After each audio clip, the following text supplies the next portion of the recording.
Now, Honor has just launched its fresh new Honor 10 flagship phone, and it does rock some very similar specs to the Honor V10, which came out at the end of last year, which might be a little bit confusing. So we're going to do a quick comparison to see what the difference is in terms of general speed, specs, all that kind of shenanigans. First of all, stick them side by side, you'll see that the Honor V10 is an absolute beast. It towers over the Honor 10, despite the fact that it doesn't have that much of a larger screen. This Honor 10 is a 5.84 incher, whereas the Honor V10 is a fraction, a snifter under 6 inches. And the reason for that is, of course, the fact that you've got this handy little notch action on the Honor 10, which just allows the display to stretch almost to the very limits of the phone, whereas you've got more of a traditional flat top on the Honor V10. The offshot of that is, of course, the Honor 10 is more comfortable to clutch and easier to use one-handed as well, so that compact nature is definitely going to have some real appeal.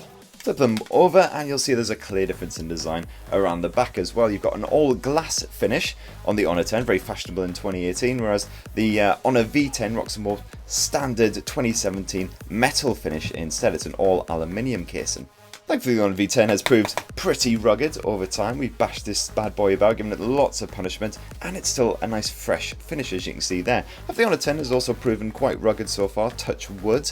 We've had a couple of little drops and a couple of bangs and wallops with it, and so far, touch wood, no scratches or chips, unlike last year's Honor 9, so hopefully it'll prove a bit more rugged. Of course, the Honor V10's design does look a little bit sort of boring these days, to be perfectly honest. Still, a lot of people still like the metal finish, and that's perfectly fine. That's obviously just a case of taste and all that. But the Honor 10 does look absolutely stunning with its fantastic gradient finish. As you can see, it's your standard Honor hue, as you see it straight on. But as you tilt it, it develops more of a purple coloration instead. And of course, you've got this lovely striation effect as well, which looks like something straight out of an 80s nightclub. It's fantastic. And of course, we really love those nice curved contours as well, which again just aids for a really comfortable grip. Sadly, neither of these phones is IP rated, so they're not fully water resistant, so don't go give them a dunking in your pint or anything like that. That will not end well. However, they both do survive alright in a rainstorm, which is just as well because I live here in the UK. Both phones also pack a fingerprint sensor, of course, as well, pretty much standard these days, right here housed beneath the display.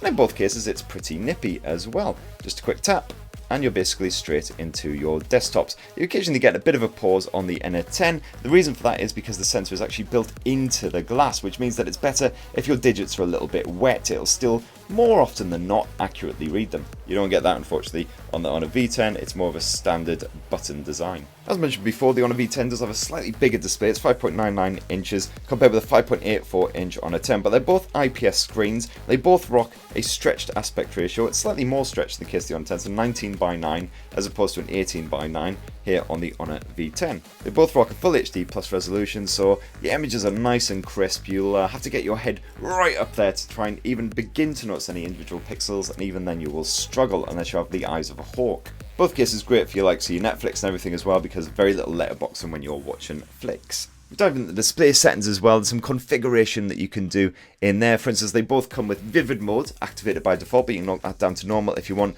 kind of more realistic hues, although we quite like the slightly more punchy colours that you get from that vivid mode. You also get the likes of eye comfort as well, which just filters the blue light for a more easy on the eye experience when it's nighttime. Now, of course, some of those display features have been added by the Emotion UI overlay, which is of course packed into both of these handsets. As you can see, you do get Android Oreo in both cases. Slightly fresher version here on the Honor 10, although the Honor V10 should get an update to 8.1 soon as well. And again, it's version 8.1 of a MIUI here on the Honor 10, whereas it's 8.0 here on the Honor V10. But they rock very, very similar features still, and as I say, the V10 should get that update really soon. Of course, the MIUI adds all kinds of great features, such as the likes of the one-handed mode, just to really help out when you are struggling. But more motion control as well, gesture support and everything there. Bit of the split screen using the knuckle gesture. You've got your voice control, all that kind of shenanigans. So plenty of stuff just to help out with the everyday use, basically. One of the best features added, however, is the face unlock, which is added in the security features right there. This is a feature which wasn't originally on the Honor V10, but it came in a later update, and it works absolutely fantastically. Just a quick tap of that power button, it'll immediately recognise your mug as long as you're sort of reasonable lighting conditions, and as you can see, just bypass the lock screen and you're straight into it. Again, exactly the same on the Honor 10, super nippy. There we go, boom, that's actually the slowest it's ever been, which is typical now that I'm actually recording it. But usually it's like, boom, straight into it. Oh, great, it's decided to throw a wobbler now. And now it's absolutely fine. Yeah, there you go, every time. I don't know what was going on there. Sorry about that, everyone. When it comes to the general performance, there's absolutely nothing between these two really. Kirin 970 chipset from Huawei in both cases, backed by 4 gigs of RAM here on the Honor 10, and I believe it's 6 gigs of RAM here on the Honor V10, so a slight bump up. We have run a bit of Antutu, of course, just to do a side-by-side with that. And as you can see, the extra RAM does make a little bit of difference, but there's really not much in it whatsoever. You'll still get solid performance from both of these. You'll be able to play the likes of PUBG, stuff like that, with a perfect frame rate on high detail settings, and we'd be surprised to see any slowdown anytime soon. As for storage, you get 128 gigs of storage in both of these cases, so plenty of space for your media, your apps and all the rest of it. And you can actually expand that on the Honor V10 as well. It supports microSD up to 256 gigs. We actually don't get that on the Honor 10, no microSD support unfortunately. As for the battery tech, one of the benefits from that bigger chassis is the fact that it's crammed a bigger cell into the Honor V10. So it's a 3750 milliamp cell compared with the 3400 in the Honor 10, which is still pretty mighty considering the reasonably compact dimensions. You'll happily get a day and a half at least of use out of both of these blowers, even with pretty intensive usage. And the good news is, of course, you get a bit of supercharge, isn't it, with Huawei? Yes, supercharge action on both of these blowers as well. Turbocharge is motor, of course. So you can power them both back up in very swift time. Actually, it's just over an hour usually to get more or less a full charge, and just 5 to 10 minutes at the plug will give you enough to get through a commute quite happily. And oh yes, I forgot to mention this earlier. Yes, both of them do indeed have a headphone jack, so don't worry if you prefer a wide connection to a bit of Bluetooth.